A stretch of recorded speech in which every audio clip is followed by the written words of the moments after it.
महाराष्ट्र की राजनीति में पिछले कुछ दिनों से एनसीपी नेता शरद पवार और बीजेपी नेताओं के बीच आरोप प्रत्यारोप का दौर जारी है।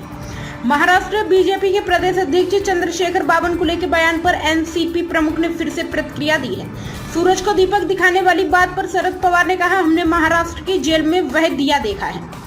दरअसल एनसीपी प्रमुख शरद पवार ने जब गृह मंत्री अमित शाह के आरोपों पर हमला बोला तो बीजेपी के प्रदेश अध्यक्ष चंद्रशेखर बावनकुले ने भी उन्हें कड़ा जवाब दिया था।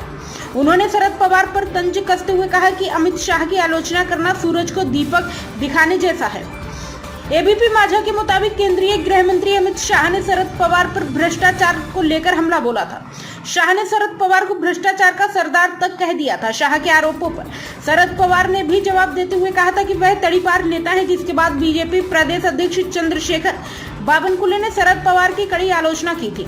बीजेपी नेता बावनकुले ने कहा कि अमित शाह की आलोचना करना सूरज को दीपक दिखाने जैसा है। यहाँ पूछे जाने पर कि क्या केंद्र की सरकार गिर जाएगी, छत्रपति संभाजी नगर में शरद पवार ने कहा, मुझे नहीं पता कि केंद्र की सरकार गिरेगी या नहीं। जब तक नीतीश कुमार और चंद्रबाबू नायडू मोदी के साथ है, सरकार के लिए कोई समस्या नहीं है। पहले सत्ता मोदी के हाथ में थी, अब हिस्सेदारी मिल गई है। यह कहते हुए कि राज्य के लोग राज्य में बदलाव चाहते हैं, शरद पवार ने कहा कि लोकसभा चुनाव में कुछ भाजपा नेताओं ने स्पष्ट रुख अपनाया था कि हमें संविधान बदलने के लिए 400 सीटें चाहिए।